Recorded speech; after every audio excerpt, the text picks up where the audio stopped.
Excellent. Whenever you're ready, Nick, we'll get started. Yep, thank you, Linda. Good afternoon, everyone that's joining us for our Hire20 virtual conference. On behalf of the HRIA, I'd like to welcome you to today's webinar, which is Motivating Your People Through Difficult Times. And we're fortunate enough to have Nina Mapson-Bone, who's the Managing Director of Beaumont People, joining us for today's webinar. And my gosh, what a pertinent topic to be going through today. As you're no doubt aware, Hire20 had to be cancelled due to the current COVID-19 crisis. But in the ensuing weeks, what's happened in the national office at the HRIA is that we focused our efforts on making sure we contact all of our members, number one, to see how they're impacted, and also number two, understand how they're travelling from a psychological and business perspective as well. And it's been a really interesting time. We've certainly seen a lot of our members have been severely impacted, in particular those of our members who are in the events and party hire industry. And that we've also seen a number of our members that have been able to pivot and adjust their businesses, and some that have seen like a minor downturn during this time as well. Regardless, our number one focus at the HRIA and also EWPA and TSHA is to ensure that we can support our members in getting through this really challenging time. And not only that, we want to make sure that we can position all of our members to make a quickest recovery as possible and accelerate out of this storm. So that's the reason that we've sort of pivoted and brought together this Hire20 virtual conference in lieu of a physical conference. None of this would have been possible to do without support of sponsors. And even though we're not having a physical exhibition, we would like to acknowledge and thank all of our sponsors. And we're really looking forward to working with our sponsors as we plan Hire21. Those of you that have been paying attention to the various social media channels and your email inboxes will have seen that notifications for Hire21 have just been sent out. So we are looking forward to welcoming all of our members, exhibitors and sponsors to Hire21 in the Gold Coast next year. And we're hopeful it's going to be a fantastic year as well as we try and put 20 behind us. Before I hand over to Nina, just a few housekeeping items. We will be running a Q&A functionality during the course of this webinar. If you do have any questions, just enter them via the Q&A and we'll look to address them at the conclusion of the presentation. If we run out of time, we will look to make sure we get back in contact with you after the fact as well. If your question is a little bit of a sensitive nature and you prefer to keep it offline, just reach out to the national office and we're happy to put you in contact with any of our presenters. We've also enabled a chat function on this webinar. If you are having any issues in terms of hearing or seeing the presentation, just post something on that chat form and we'll be able to see it. And the magical Linda and Sally, who are sitting behind the scenes pushing the buttons, will be able to make sure that we bring everything back online. I believe we will also have a live poll during this presentation. We really encourage you to participate in this. It's a great way for us to gauge how our members are going, what they think of various topics, and make sure that we're addressing the right topics moving forward in the coming months that come after this. Finally, this webinar is being recorded. So if any of your colleagues aren't able to join us, this will be available to all HRIA, EWPA, and TSHA members via the membership portal. That should be posted in the next few days. That's it from me. I'll now hand over to Nina to go through her presentation on motivating your people through these difficult times. Thanks, Nina. Thank you so much, Nicholas. So let me just share my screen and make sure you can see that, everybody. So you can all see that, I'm assuming. So we're going to be talking about motivating your people during difficult times and how we adapt to the new ways of working.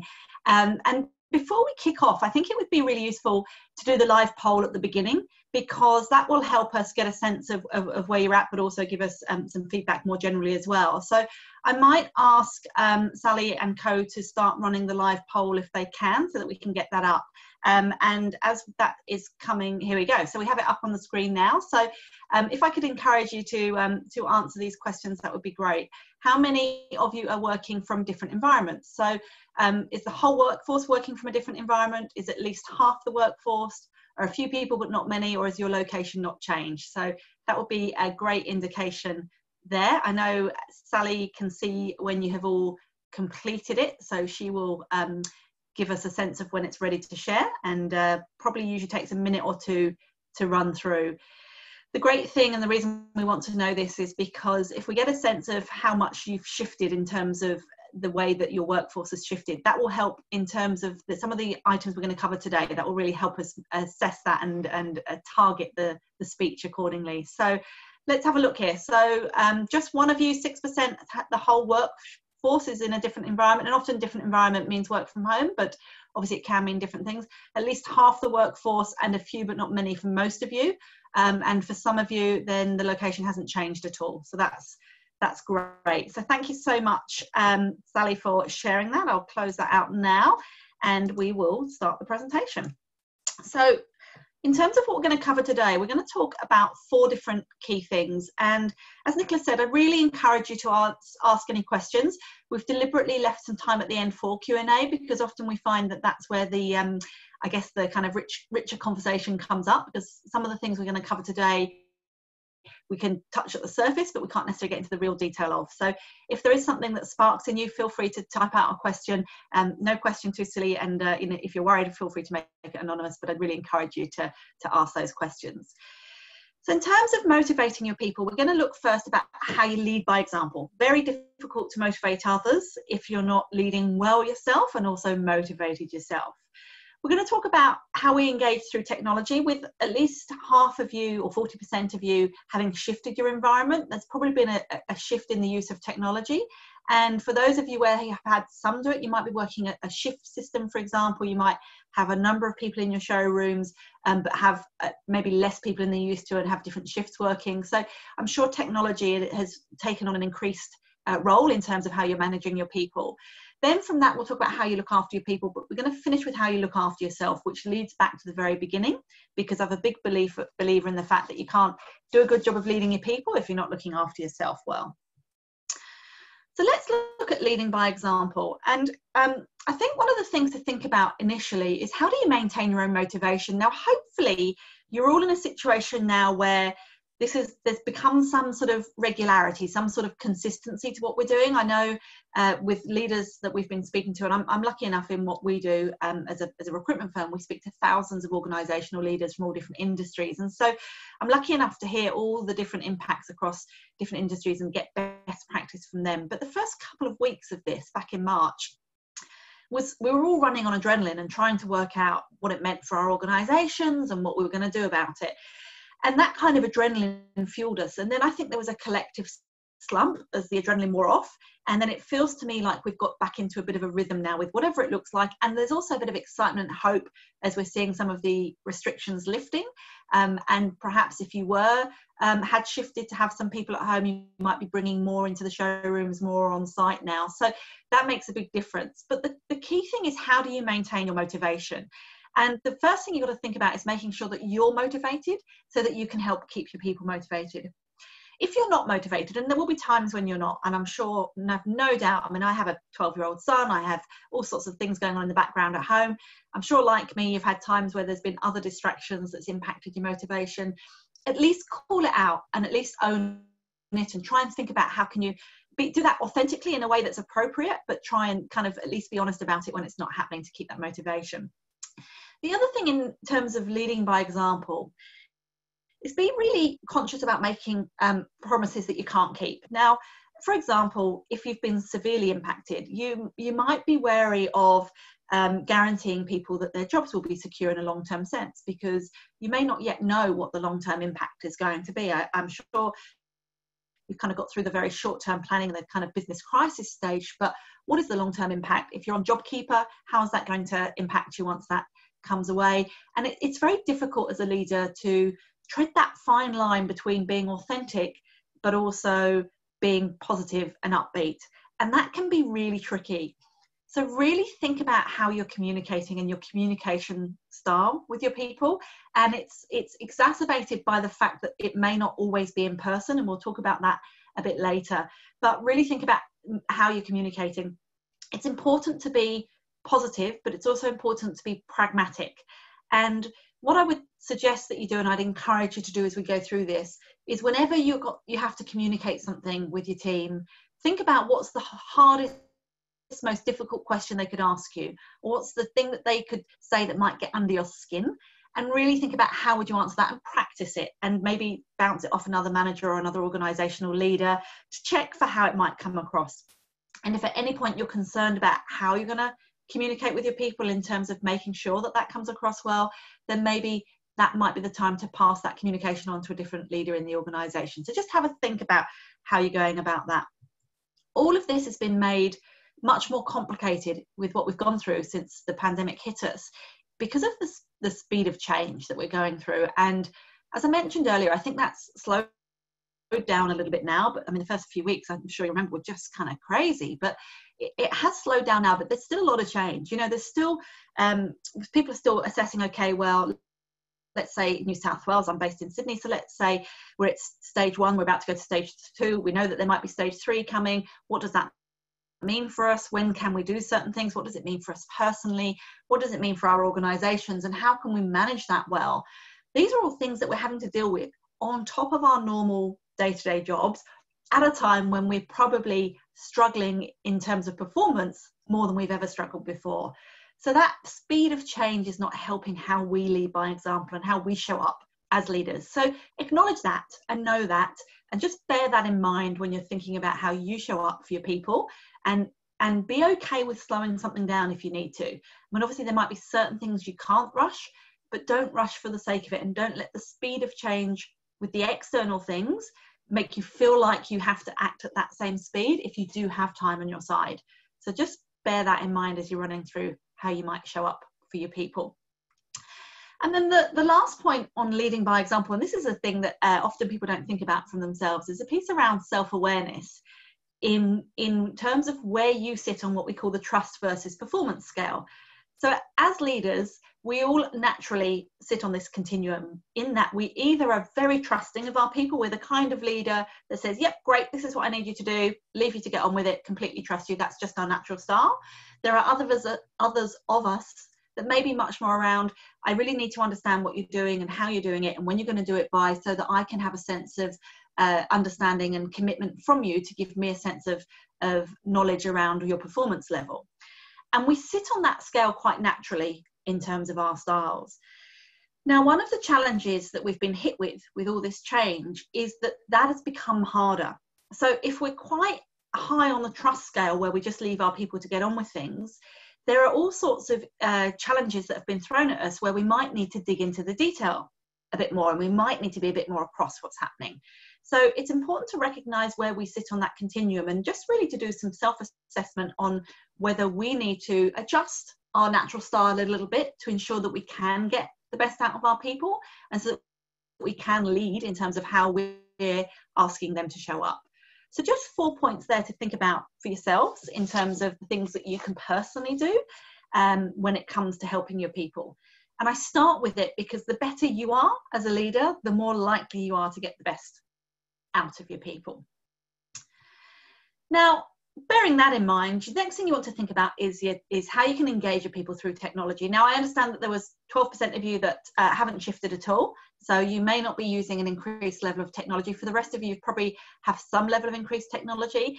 But what I would say is that even if for those of you that haven't been impacted by this, in terms of you don't have an increased use of technology for your communications at the moment, the way of the world is such that you're likely to going forward. So it's still really interesting to think about.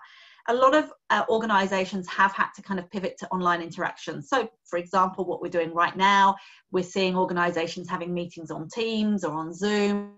We're seeing, in fact, I was just talking to Nicholas when we were warming up about people doing kind of online socials for their teams via Zoom or, different online channels. So we're definitely seeing a lot more online interaction. And what was interesting when we talked to the organizations that we work with is that initially there was a lot of people that really didn't know how to do that, or really only had a basic understanding. So it was a very steep learning curve getting everyone up to speed. But people have shifted now to where they are competent. There's probably a lot more they could do, but everybody's got to a point where they know how to use the technology that they've chosen with this shift, how to use it at a level that works for them, which is great. But, and here's a challenge, what we're seeing is that it's more challenging for people to be present. So, and just to check, because I'm sure some of you are reading your emails, or you've put yourself on, you know, turned around to have a quick chat with your family member or your colleague, or you're sneakily eating your lunch and not listening to a word I say, which is fair enough because it's hard on a webinar. But I'm just going to pause for 10 seconds, which feels a very long time for those of you that are listening, but it will make those that have switched off stop and wonder what's going on.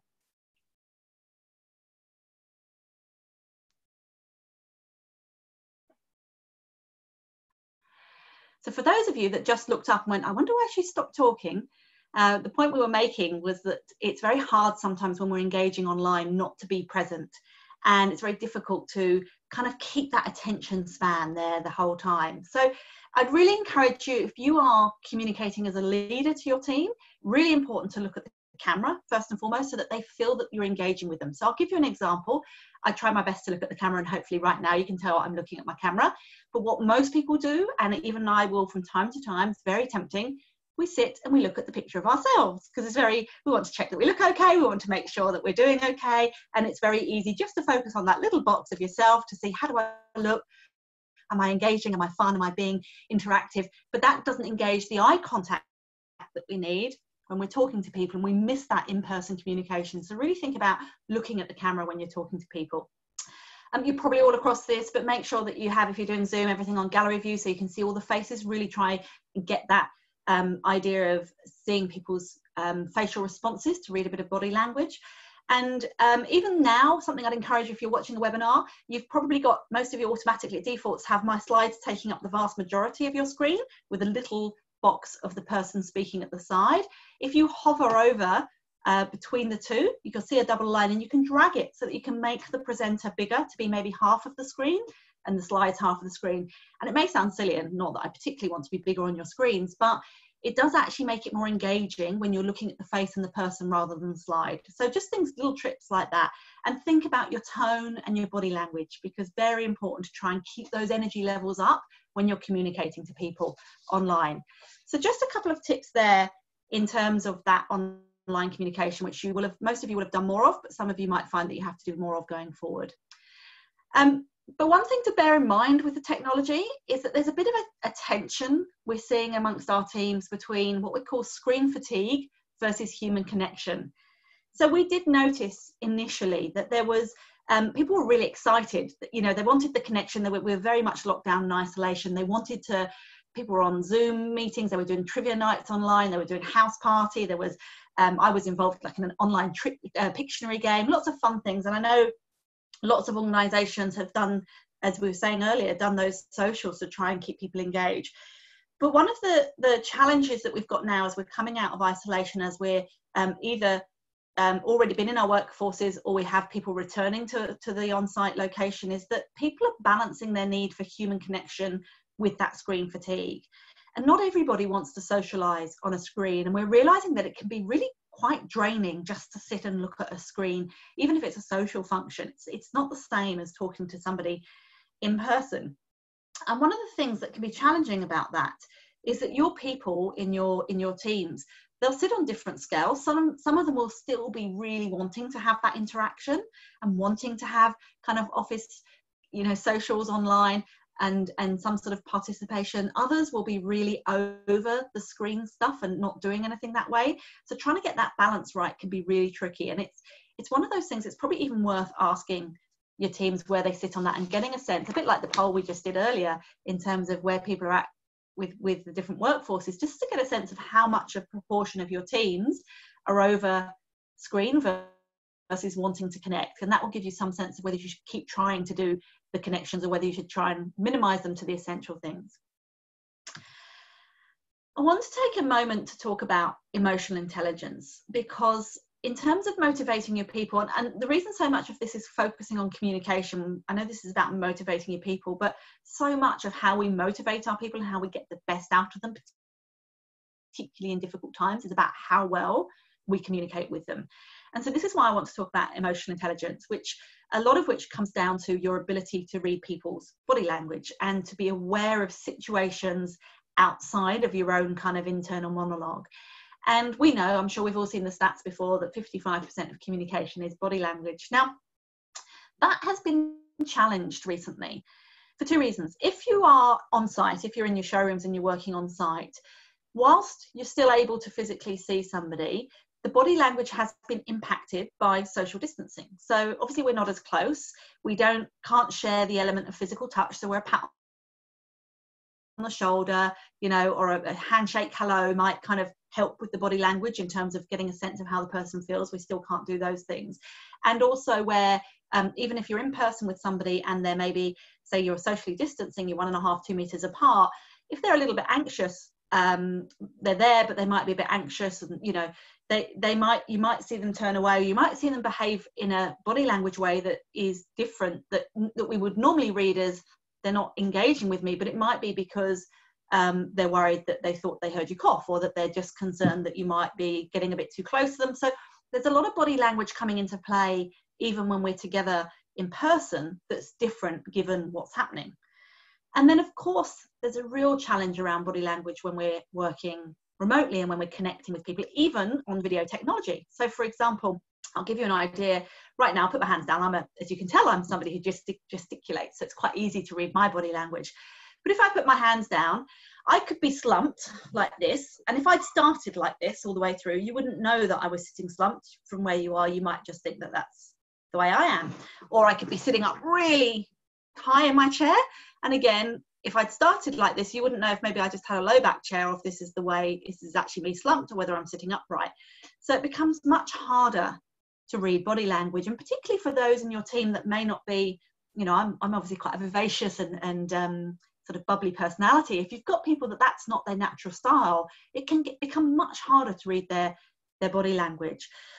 So you're not going to have that connection with your people where you can read yourself what's going on.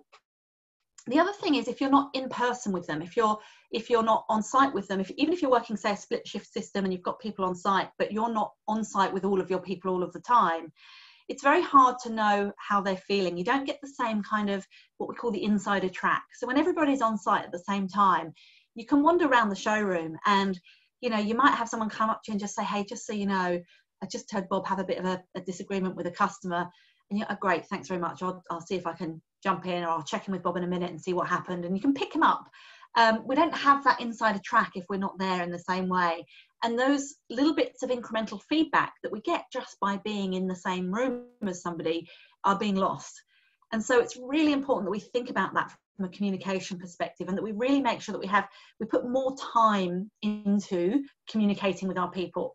We put more time into having our finger on the pulse, because there's not that undercurrent of communication.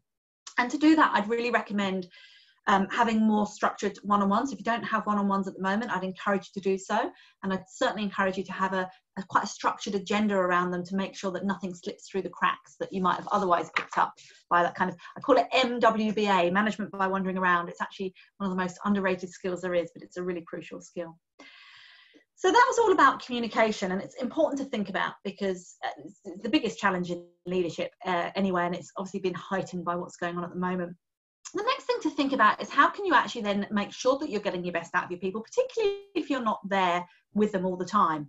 And most of you, I'm sure, will have some sort of productivity measures in your organizations, and depending on the role, it might be about the hours they put in. So it might be about the hours they put in, it might be about unit sales that they do, it might be about the margin that they run, it might be, you know, if it's, when I say your marketing people, it might be about followers on social media, or impressions, or, you know, so you would all have measures that you have in place.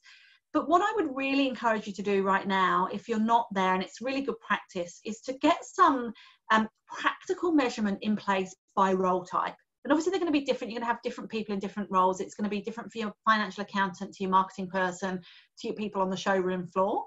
But get some really, some agreed kind of expectations around what the outcomes of those roles are, and what the productivity measures are that you would expect. Acknowledge that they might be different now to what they were in February.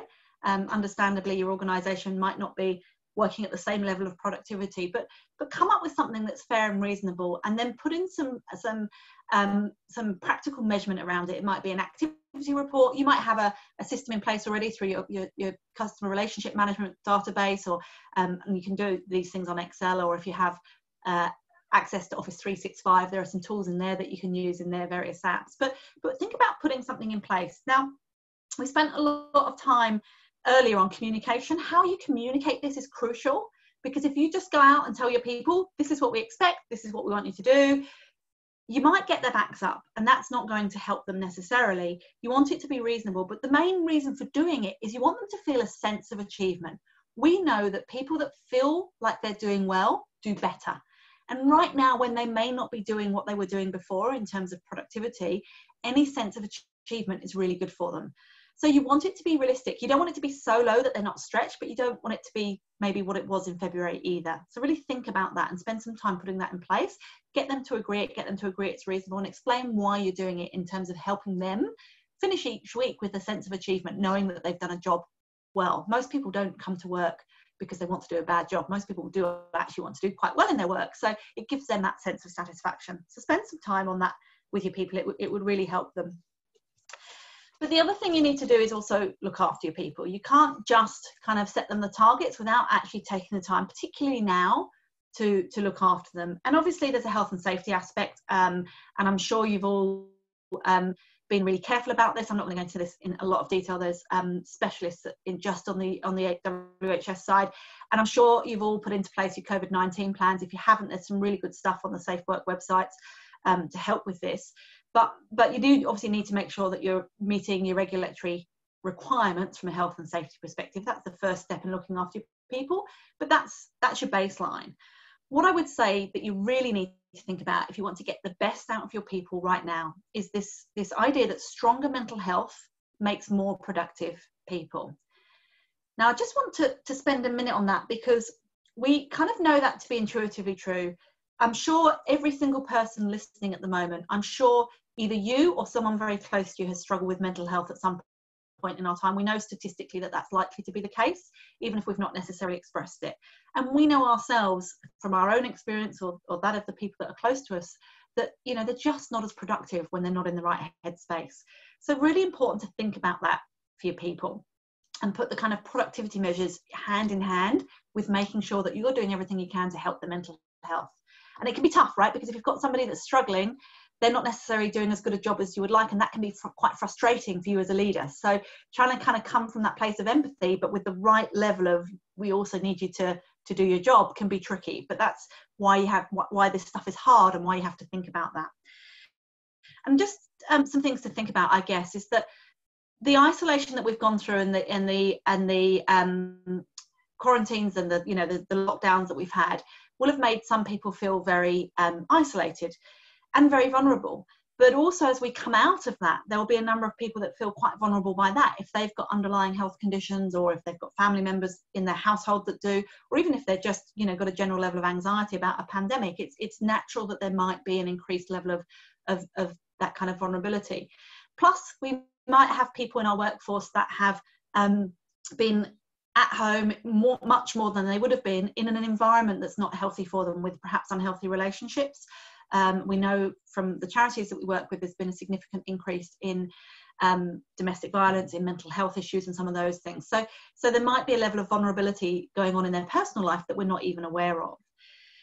And on top of that, I'm sure that this has caused a higher level of stress and anxiety for everybody. This is a big change, and we all know trying to get people through change in the workforce can be challenging, even in great times. So it's been a big change for everyone to deal with. So everyone is going to have some sort of level of stress of anxiety as they work through this.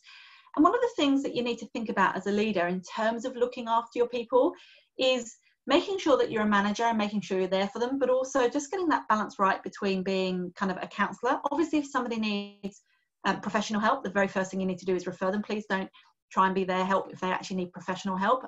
There's lots of great resources, and again, this might be one of those things that we can share a whole list of things for people if you do want resources on the professional help that you can point your people to.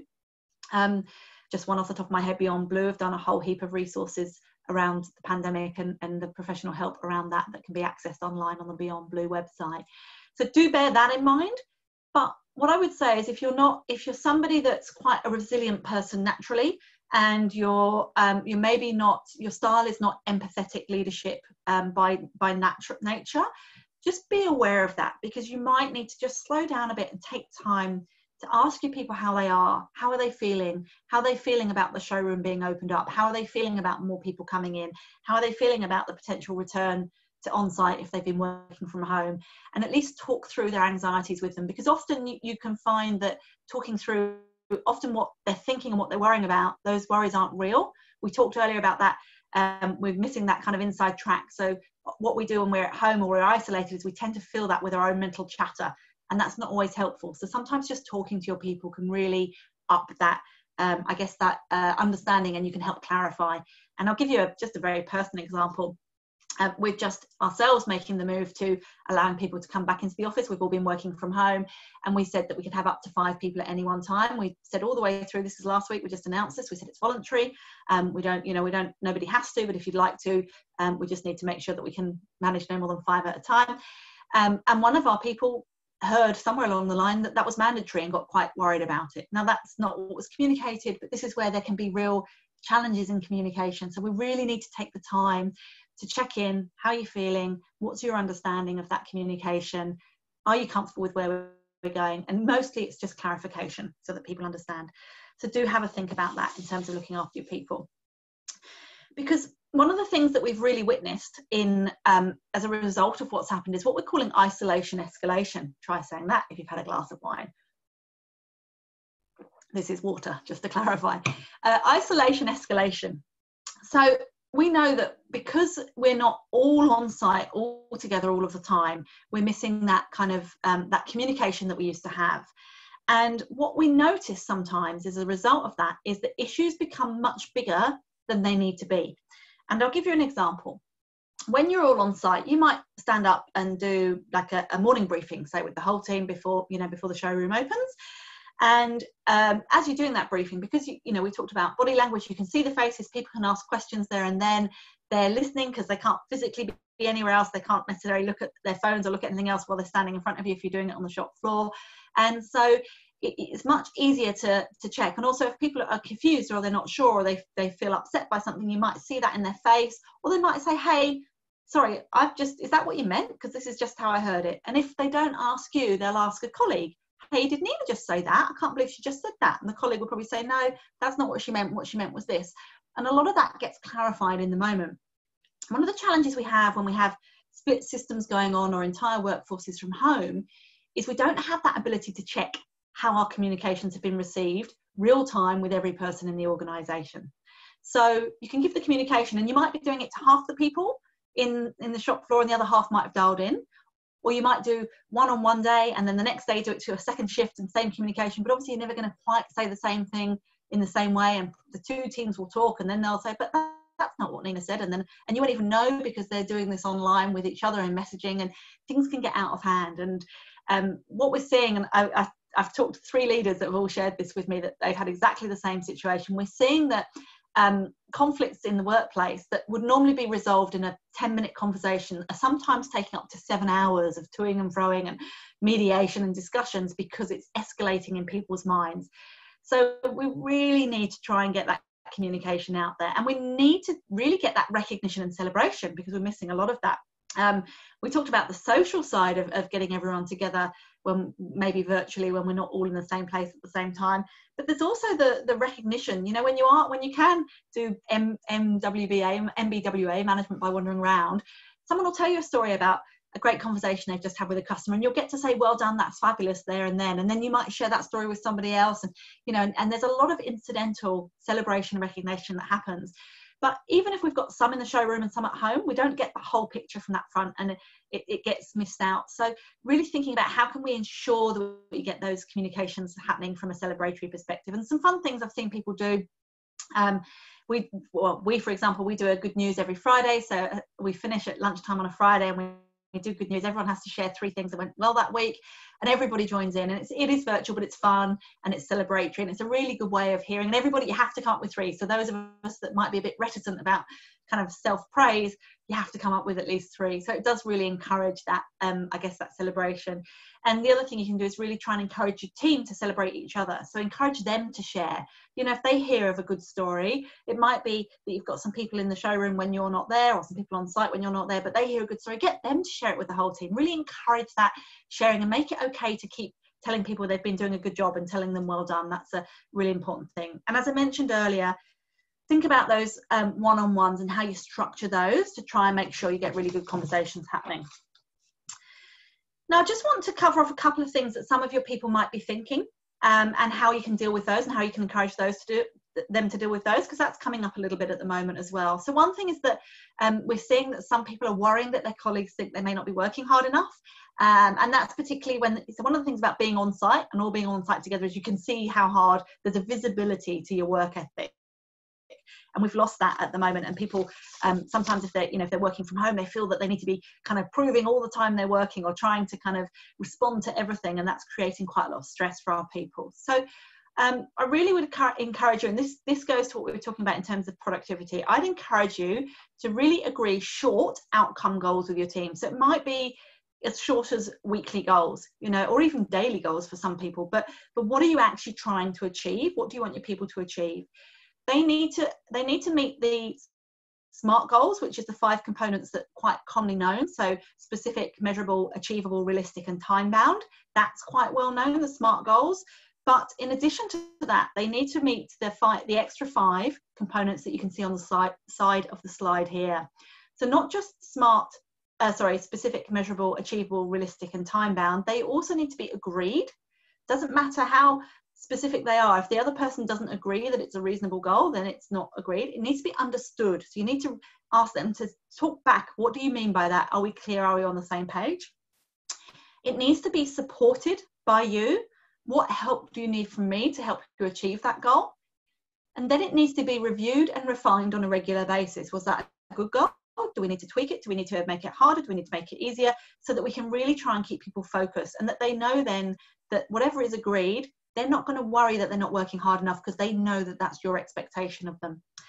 The other thing you might want to think about is spending some time as a team using Scrum methodology. Now, this might be a bit out there for the higher industry, but for those of you that know what it is, Scrum methodology is used mostly by IT app developers, but it's a very actually simple technique, and it's really about creating sprints of work that are done in short time frames to help you understand what you're doing. Now, it's not going to work for every role in your organization, but if you've got a project happening, or you've got a particular piece of work that you're trying to achieve, it can help really agree those outcomes, and it can help create a culture where it's okay to talk about how you can improve without that being seen as criticism. So that can help.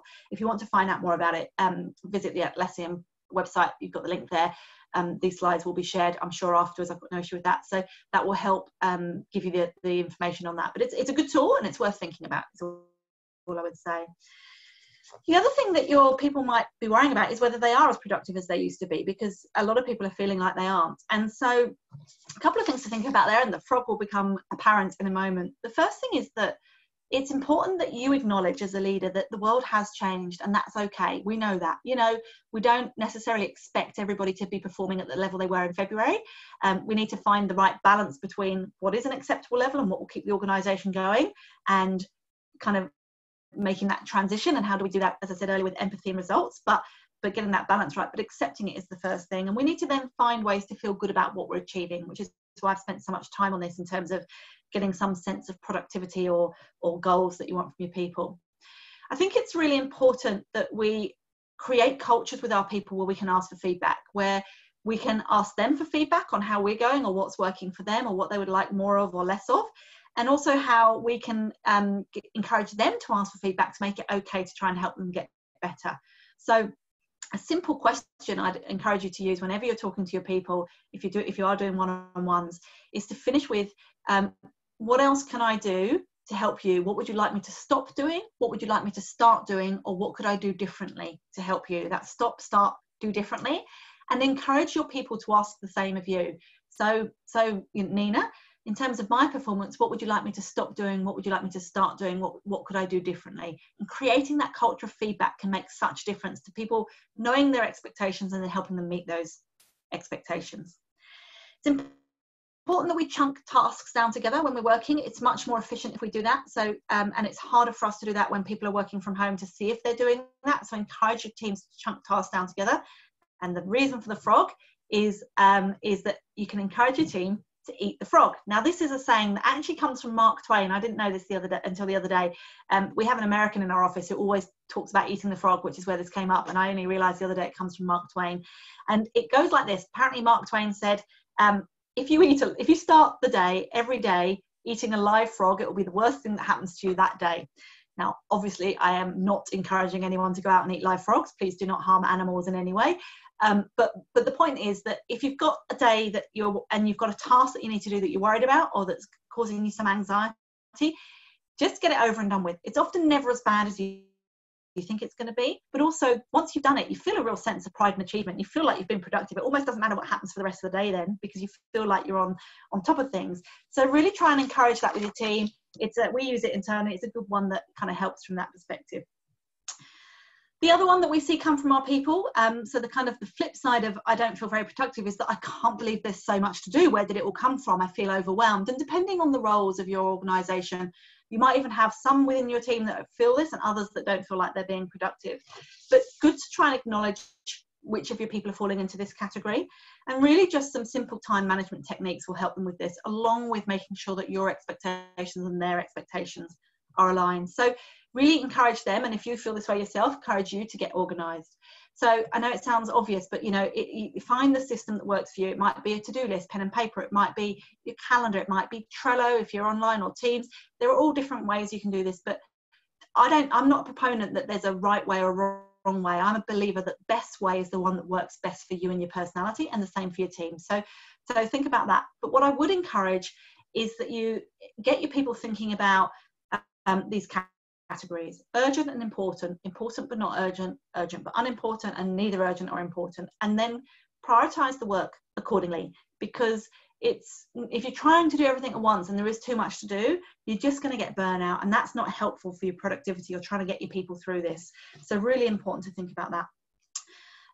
If you are in a culture where you can be overwhelmed by emails, and I know a lot of organizations, particularly when they moved to working from home, felt this kind of wall of emails that just hit them for a lot of the time, I'd encourage you to kind of create a culture in your teams where you can take what we call a 3D approach to email. So it's the do, delegate, or delete. So to save this kind of thing where we go in, we read it, we think I'll do it later. We go in, we read it, I think I'll do it later. We go in, we read it, oh, I'll do it later. And we end up reading the same email 4 or 5 times. That's just a waste of time. So allocate times. And if for those of you that are working on, say, showroom floors, it might be a bit easier because there might only be certain times that you do get to look at your emails. But for those of you that are sitting in front of a computer, only look. I mean, I really try, and I only look at the beginning of the day, lunchtime, and the end of the day. Obviously, there are days I'm better at it than not, but try and encourage people just to set times aside to do that. And once you read it, either action it, delegate it if it's not something you're going to actionate it, or delete it. Now, when I say action it, the do might be it might be the plan section that we've got on the screen here. So doing it might just be allocating when you're going to do it, so that at least you know that you've got time in your diary, it's gone onto your to-do list, so you can get rid of that email. The point is, don't let those emails kind of keep getting at you. Think about what work there is for you and others. So some of the work you will do will be collaborative, and if you're waiting on other people, that can be quite tricky in terms of organisation. So do try and keep some sort of track across when you're expecting things back from other people and where they're at with things, because that will help you not feel overwhelmed, but will also help that expectation piece we were talking about. And really what I keep coming back to is just agree that workload and priorities with your manager, because that's one of the best things you can do to get the best out of people. Whenever you're not in an alignment, either your expectations are too high or your person is not working at a level that you would like them to. And if that's the case, you need to have that conversation and obviously then take the appropriate steps to get to a point where that is resolved, hopefully positively, but at least resolved one way rather than having that kind of drag on. So the next thing to think about is, and I know that you are probably a bit ahead of this in your industry over others, is just what the other side looks like in terms of return to on-site. As we saw, there are a number of you that it hasn't affected at all. You've always worked on site, and most of you have sort of done this half-half or some sort of split system. But that return to the other side is going to impact. And the thing that we need to think about is that it's actually going to impact different people in different ways. So we've probably all of us got our introverts that have loved working from home, that don't ever want to go back, that, you know, find that difficult. We've got our extroverts that hate working from home, that want to get back as quickly as possible, and most that will sit somewhere in the middle. But we will have a proportion of our teams that will potentially want to be back on site, but will have that anxiety that we talked about. So you do really need to think about that. And obviously We talked about the regulatory side, your COVID-19 safe plan. You need to be sure that you're on top of that. But you actually also need to think about how this is impacting your people's mental health, because bringing them back on site and increasing as we go through that, if we kind of live by that tenet that mentally strong people make more productive people, we want to manage that as part of the process. So do make sure that your COVID safe plan is not just about the physical. Make sure that it takes some of these aspects into consideration as well. It might feel like more work up front, but it will save you work as a leader down the track if you address these things earlier. So build that into your plans. It's never too late. It's something you can do. The earlier the better, but if you haven't done it yet, we'd just crack on with it. And then the final thing before we go to questions is I just wanted to share about self-care. And this, as I said at the beginning, this brings us right back to this idea of leading by example. And this is, I decided to share, this is a very personal picture. I wouldn't normally share this, but we're all in a world now where sharing is how we're kind of all collaborating and getting through this together. This is a poster I have on my wall, and in my fitter days mostly, but in my younger days certainly. And I have it actually on my home office here, and I have a copy in my office. I've had this up for years, but I have this up to remind myself. And the third statement there in particular, I put my own health and well-being first because I cannot help others unless I'm at my best. A lot of us as leaders tend to put our needs second to those of our people. And potentially tend to put ourselves in a situation where we might burn out if we're not careful, or at least consider other people's needs before us. Now, I do want to remind you this, because if you're not looking after yourself, you can't get the best out of your people. So it does start with you. Looking after yourself is really important to then be able to get you to lead by example, which is where we very first started. So there you go. I've done a lot of talking. I will say before we go to questions, so if you've got questions and you haven't written them up yet, I'll stop sharing my screen in a minute so I'll be able to see some. Before we go to that, I will just say that you've got my contact details on there as well. So if there is anything we don't get to, I'm very happy for anyone to reach out to me directly. And our contact details are on our website if you don't get these down in time. But I'll stop sharing now and we'll go to questions. Thank you very much. Thanks for that, Nina. And yeah, what a great presentation. A lot of practical and relevant tips. So I took a lot out of that personally. So I strive valiantly to look at the camera, not at myself on the screen. We've just had a few questions that come through. Listen, I really like that analogy of taking care of yourself first as a leader. I'm reminded of that. Remember when you could hop on a plane and the oxygen mask, to have the little safety demonstration when the oxygen mask drops down, take care of yourself before you can take care of anyone else that might need assistance. So that really is true for me. So one of the questions we've had come through is in regards to communicating effectively. And you've touched on a few things around authenticity and talking it through with people, but how can we sort of ensure that when our teams are working remotely and not face-to-face, that we get the message, make sure the message is received by everyone and understood and is accurately socialised? Yeah, it's a great question. What we're seeing as we're talking to leaders through this process is that more often than not, messages are being not miscommunicated, but often misunderstood. And so what we think we've communicated is not necessarily what's being received. Now that's a challenge in the workplace in normal circumstances, but it's heightened currently. So I would really encourage you to think about a couple of things. One is there's a sort of an old adage of seven times 7 ways with communication. So if it's an important message that you really need to get out to people, try and think of 7 different ways that you might communicate it. So there might be 2 or 3 different virtual meetings. There might be, posters in your lunchroom. There might be an email message. There might be something on your intranet. I don't, if you can come up with, it might go in your staff newsletter, whatever it might be. If you come up with 7 different ways of doing it and 7 different times. So making sure that people hear it, the consistency, because often what they hear the first time is not real. The other, or not real, but just a misunderstanding or their interpretation. The other thing I would encourage is do check-ins after you've communicated to see what people's understanding of the messaging is. So it might be that you do that yourself. So you might, do your communication in, say, in an all-staff meeting. And then as you do your one-on-ones, how did you feel that went? Can I just check in? What was your understanding of that? And just get them to feedback what they heard, because that's where you uncover when there are misunderstandings. And it's often surprising. People go, oh yeah, it's great that you've made, and this is a perfect example, it's great that you've made coming back into the office mandatory so people don't have a choice in it. Oh, hang on, that's not what we said. We said it was voluntary. We certainly didn't say it was mandatory. I'm not sure how that got confused, but it did. So let's make sure we can readdress that with everyone. But if you don't ask the questions, you don't get the feedback. Yeah, fantastic. And this is something you've already touched on within your main presentation, but might be worth revisiting and refreshing on, is you talked about that transition from, how we're sort of working now to potentially coming back to a situation where everyone is back on site, back in the hire yards, etc. How do we support people in coming back, particularly those that might be concerned around coming back into that environment? And how do we sort of really make sure that our team is feeling comfortable and empowered to return to work in whatever way, shape, or form it might be? Yeah, and that's an interesting one, because there's also the element of at what point do you make, we were just talking about mandatory versus voluntary, at what point do you kind of not give people a choice in the matter?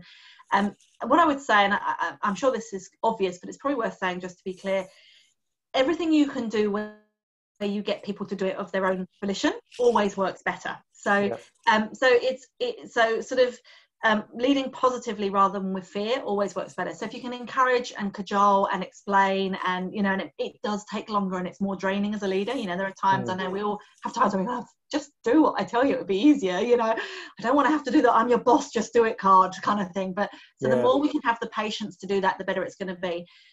But ultimately, if we do have some people that really don't want to return and it becomes problematic, and there's no genuine reason for that, then once we're at a point where the government regulations are fine and we're meeting all those regulations, and I know in your showrooms at the moment, for example, you're doing that really carefully. So you can mandate it. Their contract will say, I'm sure most contracts will say place of work with the location listed, or most contracts have a thing that say or other location as advised by the organisation in there. So you can mandate it. So there may come a point where you have to say what it is, that's what it is. But if you can encourage people first, that's better. Yeah, and I guess in terms of planning a return to work, is there value perhaps in understanding, with the way things are progressing right now, we envisage the ability to return to work within this sort of a time frame. So let's try and plan for perhaps stage one is, let's talk about an optional ability to return to work before we move into a full mandated model. Yeah, and I think that's right, Nicholas. I think you've hit the nail on the head there, because I was actually talking to a CEO group that I communicate with, and there was, I think, 12 of us. And interestingly, we're all Sydney based, and we were talking about the return to work and what does that look like.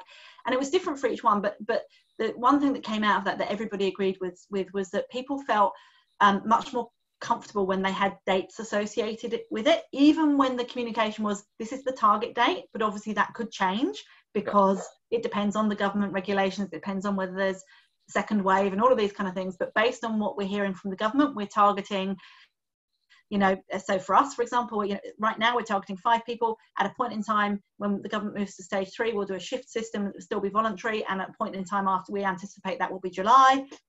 We think probably beginning of July, but that could change.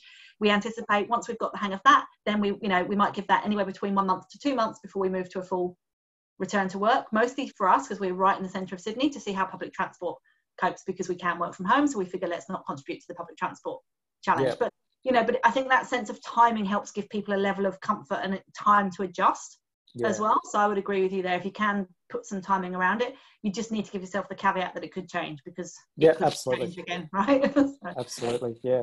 Fantastic. Well, thank you very much for a great presentation with lots of practical tips. I got a lot of it out of it personally. Any sort of quick closing remarks before we sort of wind things up? No, all I would say is, I would say 9 times out of 10 when we have problems with people, it's miscommunication. Most people don't wake up in the morning thinking, I know what I'm going to do. I'm going to go to work today and do the very best I can just to annoy my colleagues. That's not how people think.